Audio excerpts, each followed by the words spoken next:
오늘은 하나님께서 우리를 자녀를 축복하듯이 우리도 우리의 자녀를 축복하는 그런 귀한 시간이 되시길 바랍니다. 말씀은 에베소 6장 1절로 4절 말씀인데요. 자녀들아 주 안에서 너희 부모를 어떻게 하라 했습니까? 순종하라 했습니다. 이것이 옳은 말씀이기 때문에 순종하라는 말씀이시죠. 그리고 내 아버지와 어머니를 공경하라 했습니다. 이것은 약속이 있는 첫 계명이 공경입니다. 이로써 내가 잘 된다 그랬어요. 그리고 이 땅에서 장수의 복도 허락하신다는 말씀이십니다. 그러니까 부모에게 잘하고 또 그 부모에게 잘하는 걸 보고 배운 사람들은 그대로 또 준행하는 그런 축복이 있습니다. 그런데 여기서 하나님께서 우리에게 의미심장한 말씀을 하십니다. 뭐냐면은 아비들아 이렇게 말씀하셔요. 너희 자녀들을 노엽게 하지 말라 그랬습니다. 노엽게 할 수 있는 거죠. 노엽게 하지 말라고 했으면 이유가 있을 겁니다. 왜냐하면 노여움을 갖게 하지 말고 사람의 말은 노여움을 줄 수 있고 사람의 말은 분함을 줄 수 있는데 하나님의 말씀은 교훈과 훈계가 따른다는 것입니다. 그래서 교훈과 훈계로 양육하라 했습니다.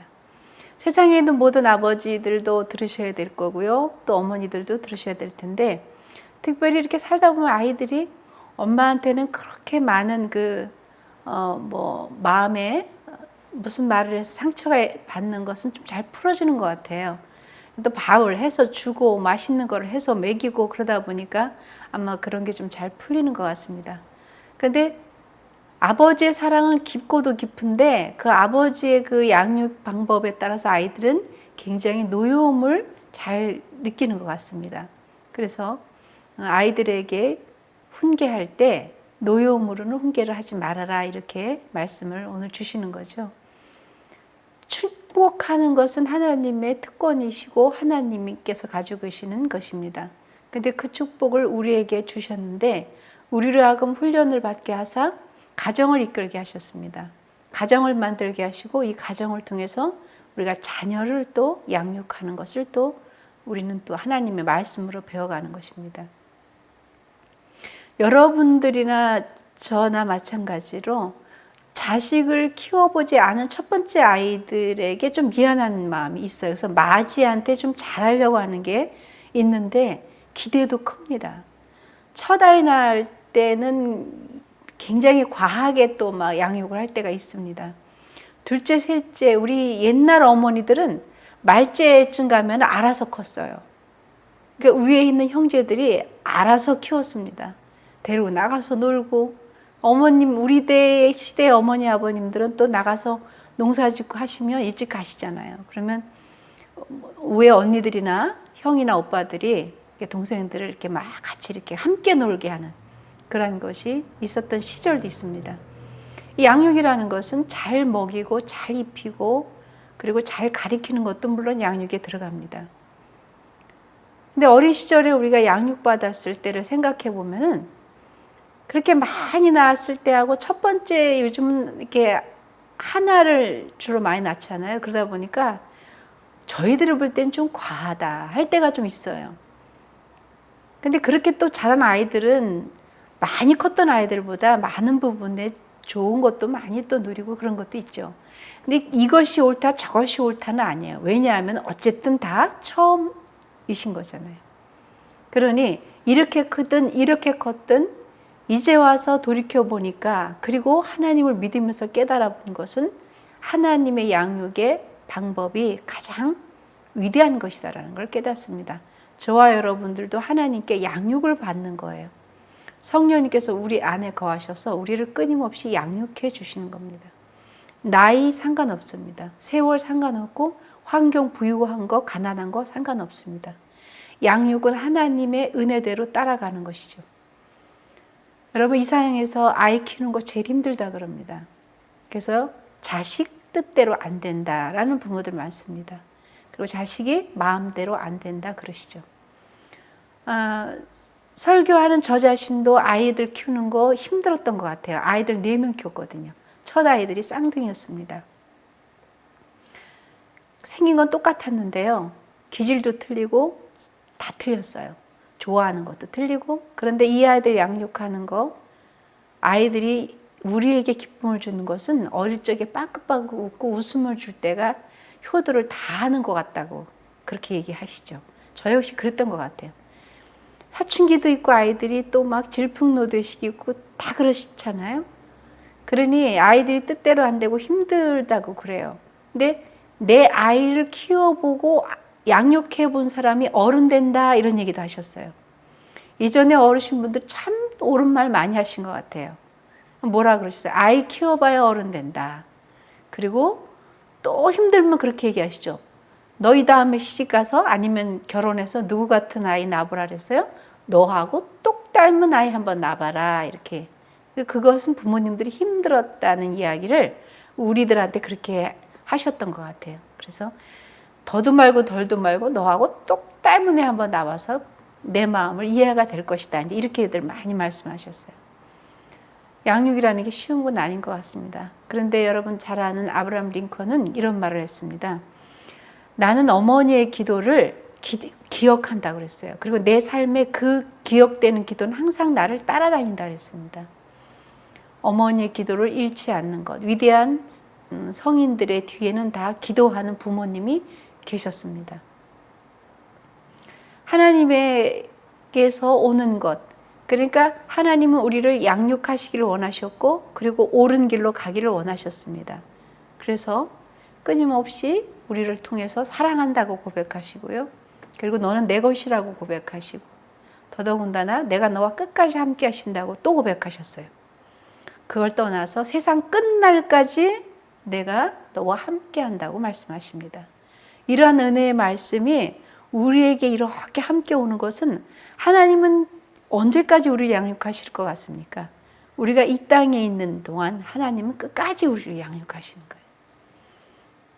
그러니 성숙돼 가는 것을 보시기 원하는 거예요. 우리가 성장해 나가고 성숙되는 것.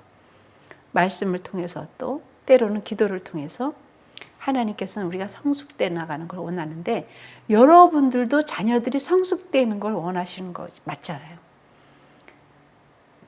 컸는데 성장이 안 되고 나이가 들었는데 계속 철이 없고 계속 그 수준에 있으면 얼마나 비참하고 힘들 게 부모의 마음인 거예요. 그렇다 하나님도 마찬가지입니다. 저희들에게 원하시는 것은 성장하고 또 성숙하고 그래서 양육할 수 있는 능력을 갖고 있게 하시는 거예요. 그리고 양육할 수 있는 능력 우리에게 허락하신 이 땅의 훈련이 누구냐면 자녀예요. 자녀를 가지고 양육할 수 있는 것을 우리에게 또 알게 하시는 거예요. 그래서 하나님 마음도 알게 되는 거예요. 여러분들이 무릎 꿇고 가장 많이 기도하는 것 자녀 때문인 것 같다는 생각을 저는 많이 합니다. 고3 자녀가 고3 되면은요 예배당에 평상시에 안 보이던 분들도 다 오세요. 새벽기도, 뭐 철야 예배, 수요 예배, 뭐 기도 빼먹지 않습니다. 그게 자녀가 내 자녀이기 때문에 그런 거예요. 다른 사람 자녀를 놓고 막 그렇게 수시로 시시로 기도하는 분들 그렇게 많지 않잖아요.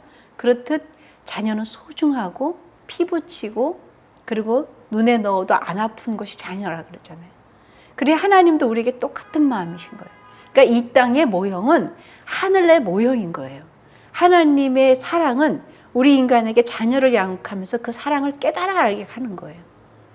그러니 우리가 자녀 키우면서 참고 인내하고 정말 저 녀석이 내 자식이 아니면 내가 정말 볼까라는 그러한 부모님들도 많아요.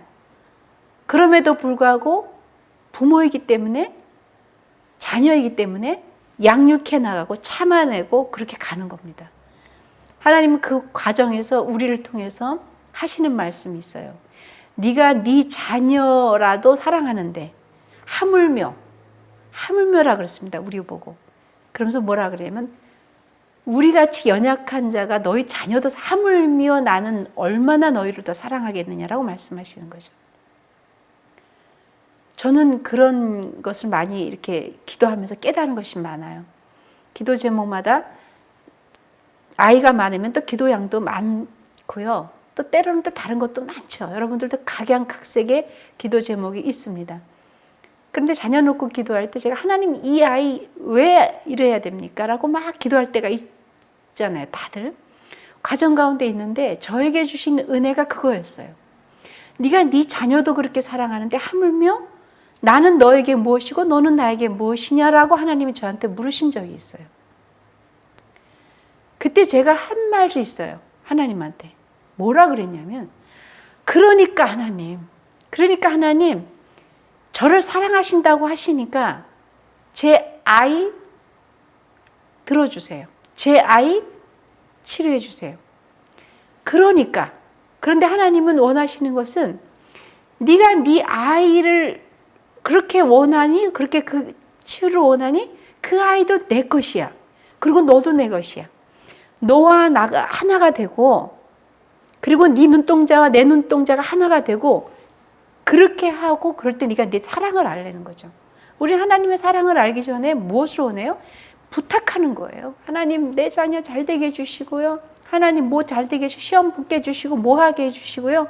라고 얘기해요. 그게 축복이라고 생각을 하는 거예요. 근데 하나님은 우리에게 축복받은 자녀의 권세를 누리게 하기를 원하시는데 그것이 뭐냐면 내가 너를 사랑하는 걸 아니라고 물으시는 거예요. 저에겐 그러셨어요. 아이가 4명이다 보니까 기도 제목도 많고요. 아이들도 다 틀려요. 하나님 이거 고쳐주세요. 이렇게 해주세요. 그러지 않으면 안 돼요라고 처절하게 기도할 그들이 다 있어요. 기도 제목마다 여러분들의 십자가도 다 있었고요. 여러분들 걸음걸음 자국자국마다 힘듦이 있었고 눈물 골짜기가 계신 것 인정합니다. 그리고 그렇게 사셨습니다. 그럼에도 불구하고 그 순간마다 하나님이 함께 계셨기 때문에 하나님의 눈동자는 너도 내 것이고 내 자녀도 내 것이라는 겁니다. 그리고 축복의 방법이 이전까지는 잘 되고 아이가 성숙하고 뭔가 좀 큰 어떤 능력 있는 아이가 되고 이런 것 원하는 거 있었습니다. 그러나 차원을 한 차원 더 높여보면은 하나님의 사랑을 깨닫게 하는 거예요. 그 사랑을 깨닫게 하는 것은 하나님의 눈동자와 여러분들의 눈동자가 하나가 돼야 되는 것이고요. 그리고 우리 자녀의 눈동자가 하나님께로 향하게끔 이끌어내는 훈련, 그것이 축복된 자녀를 만들어내는 것입니다. 그러니 쉬운 말로 얘기하자면 아이들을 하나님 말씀으로 양육하고 아이들을 하나님께로 이끌어갈 수 있게끔 우리는 먼저 아이들보다는 천국을 갑니다. 아이들은 남아있습니다. 그리고 아이들을 지킬 수 없어요. 어릴 적에는 내 품에 있고 내가 보이는 시야에서 아이들을 양육했고 내 방식대로 양육했고 훈육도 내가 옳고 그름을 따져서 훈육을 했습니다. 아이들이 뭘 잘해도 내 기준 높이에 맞지 않으면 틀리다 그랬어요. 아이들이 엄마 나 이번에 못했던 수학 80점 맞았어. 그러면 엄마들은 뭐라 그랬을까요? 너 진짜 참 잘했다가 아니잖아요. 그래서 너 지금 네 위에 몇 명 있고 네 밑에 몇 명 있어? 몇 등 했어? 이게 관심이 있었던 것 같아요. 그런 양육의 방법이 아닌 거예요. 그러니까 하나님의 양육의 방법은 하나님을 알게 하는 거예요. 우리가 없어도 우리가 눈에 보이는 시절이 없고 크면 아이들이 다 각각 자기의 일터로 가고 자기의 어떤 그 이제는 훈련된 장소로 가잖아요. 그럴 때 우리는 뭘 해야 되냐면요. 아이가 힘들 때 부모가 눈에 보이지 않는 곳에 있더라도 하나님을 찾아가는 아이로 만드는 거예요. 하나님을 따라가는 아이로 만드는 거예요. 눈에 보여서 조종할 수 있는 아이가 성장해버리면 조종할 수 없습니다. 조종이라는 말이 얼마나 나쁜 말인지 아시죠? 근데 부모님들이 자녀를 축복한다는 비밀로 조종을 합니다. 이렇게 돼야 되고 이렇게 해야 된다는 거예요. 근데 제가 키워본 결과는 그게 아니에요. 하나님의 뜻대로 살아가게 하는 건데 하나님의 뜻대로 살아가기 위해서 제가 했던 방법은 저는 그거는 참 감사해요. 하루도 안 빼놓고 아이들 4명하고 가정예배를 드렸고 하나님께 말씀을 힘든 것도 있었겠죠. 아이들 말씀 적어서 가정예배 때 갖고 와야 됐고 또 그거 안 하면 안 혼났고 이런 것을 계속 훈련시키다 보니까 그때 힘들었다고 그런 아이도 있어요. 아우 왜 이렇게 엄마는 설교가 긴지. 그래서 우리 아이들 4명이 이게 작전을 짜더라고요. 엄마가 기도하는 시간을 우리가 기도했으면 좋겠대요. 그래서 그게 뭐냐 했더니 엄마가 기도하면 긴데 그럼 돌아가면서 기도해봐라. 제가 그랬더니 아이들이 하나님 감사합니다. 아멘 하고 딱 끝내요. 그러던 아이들도 각자 가면요, 우리가 이제는 할 수 없는 게 있어요. 각자 또 가정도 꾸리고요. 그럴 때 아이들이 힘들 때 어디를 찾아가는 거예요? 교회 성전으로 가고 기도하고 말씀으로 아이들 스스로 하나님과 가까이 가게 하는 것. 그것이 가장 최고의 축복인 걸 믿으시겠으면 축원합니다. 그래서 말씀으로 보면은요, 디모데전서에도 그런 말씀이 나와요. 내가 하나님의 말씀을 우리가 쭉 보잖아요. 그러니까 우리가 하나님께서 양육을 하시는데 디모데전서에 내가 이것으로 형제를 깨우치면, 그죠? 깨우치면 어떻게 된다 그랬어요? 그리스도 예수의 좋은 일꾼이 되고 믿음의 말씀과 그리고 따르는 좋은 교훈으로 양육을 받는다 그랬어요. 그러니까 양육을 받을 수 있기 때문에 하나님께서는 우리에게 그렇게 말씀하시는 거예요. 자, 양육을 하는데 하나님께서 노여움을 아까 하지 말라 그러셨잖아요. 훈계를 하는데 훈계는 뭘로 나올까요? 말로 나오는 겁니다. 언어로 나와요. 언어가 살아있는 언어일까? 아니면 이것이 죽은 언어일까? 어떤 것일까를 우리가 잘 분별해서 해야 되는 것이에요. 살리는 언어가 있고 용기를 주는 언어가 있습니다. 아이들에게 희망을 주는 언어가 있습니다. 이거를 못해도 넌 너 잘하는 거 있어. 또 이거를 너는 부족해도 너가 더 잘하는 거 있어. 제가 아이들을 4명 키우면서 깨달은 게 다 틀립니다. 좋아하는 것도 틀리고 다 각각 개성이 있어요. 근데 개성이 틀린 아이들을 같게 가려면은 엄마가 같기 때문에 4명에게 똑같은 것을 요구하는 그거 잘못된 것 같아요. 그렇게 안 되게 하기 위해서 하나님께서 받은 하나님으로부터 우리에게 부여받은 선물이 자녀라고 생각하면 되는 것 같습니다. 어렵고 힘들어도 선물이다. 하나님이 주신 선물이 있기 때문에 하나님의 방법으로 양육하는데 설령 내 뜻대로 내 힘대로 여러분의 의지대로 되지 할지라도 하나님께 맡겨갈 때 양육의 최고의 정말 선생님이신 예수 그리스도께서 그 아이를 양육해 주시는 걸 많이 깨닫습니다. 스승이신 성령님께서 그 아이들의 인생을 하나님, 우리도 알지 못하는 하나님이 예비하신 그 길로 아이들을 인도하시는 것을 많이 봅니다. 그것이 축복인 것 같습니다. 그러니 부모님들은 마땅히 행할 것을 가리키면 되는 거예요. 철저한 하나님을 섬기는 것, 그리고 말씀에 순종하는 것, 가리키면 되는 것 같습니다. 그렇게 해야 되는 거예요. 예레미야 3장 15절 말씀도 내가 또 내 마음에 합한 목자들을 너에게 준다 했습니다. 그들은 지식과 명철로 너희들을 양육한다 그랬어요. 양육이라는 것은 내 힘대로 하는 것이 아니라 하나님이 주신 지혜와 명철로 양육하는 거예요. 각자가 틀린 길로 갈 수밖에 없는 상황일지라도 하나님께 맡기면 하나님께서 아이들을 양육하는, 그러니 자녀를 축복하기 원하는 함께 하시는 사랑하는 성도 여러분 모두가 하나님의 뜻대로 자녀를 양육하시길 바랍니다. 그것은 기도를 가리키는 거고요. 말씀을 어릴 적부터 계속 가리키는 거예요. 억지로라도 말씀을 쓰게 하시는 거예요. 그런데 그것이 훈련이에요. 어릴 적부터 아이들이 자꾸 훈련을 시키면요, 안 볼 때 아이들이 어떻게 살아가는 것을 보면 알아요. 제가 관여하지 않아도 어린아이인 것처럼 아이들 때문에 끝까지 쫓아다니고 인생이 없다고 하시는 분들처럼 안 살아도 아이들이 스스로 알아서 하나님과 예수 그리스도의 능력으로 살아내는 거예요. 그것이 축복하는 것입니다.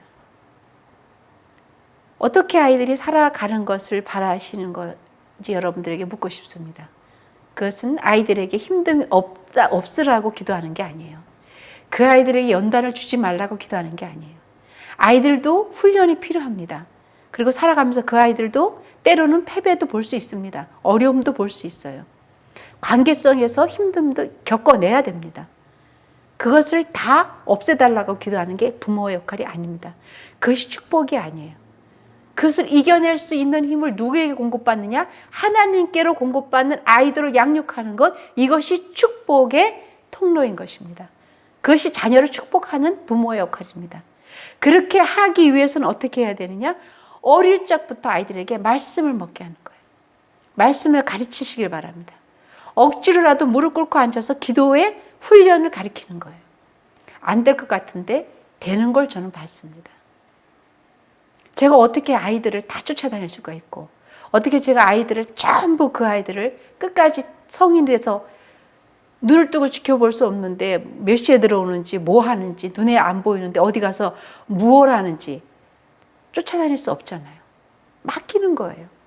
근데 어릴 적에 훈련시키고 맡겼던 거, 그것이 성장해서도 그 아이에게 주는 전부입니다.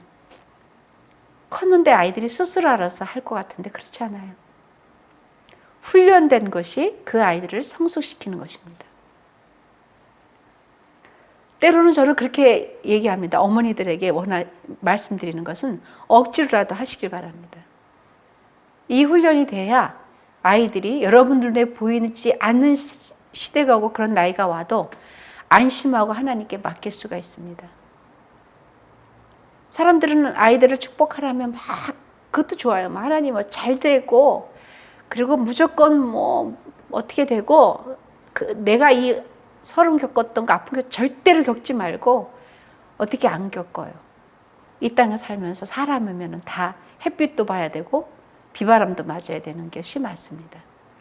그래야 탐실한 과실을 맺듯이 그런 열매가 아이들에게도 있습니다. 선한 행실의 증거가 있어야 되는 거예요. 선한 행실의 증거가 있어서 혹은 자녀를 양육하기도 하고 혹은 나그네를 대접한다 그랬어요. 그리고 성도들의 발을 씻으며 혹은 환난당한 자들을 구제하며 혹은 모든 선한 일을 행한 뭐든 잘해야 할 것이라 그랬어요. 이러한 과정들이 다 겪어내는 것이 선한 일꾼도 나올 수 있는 여러분들의 자녀인 것입니다. 그래서 자녀에게는 잠언 22장 6절 말씀에 여러분들 잘 아는 말씀입니다. 마땅히 행할 길을 아이에게 가르치라 그랬습니다. 마땅히 행할 길을 아이에게 가르치라 그랬어요.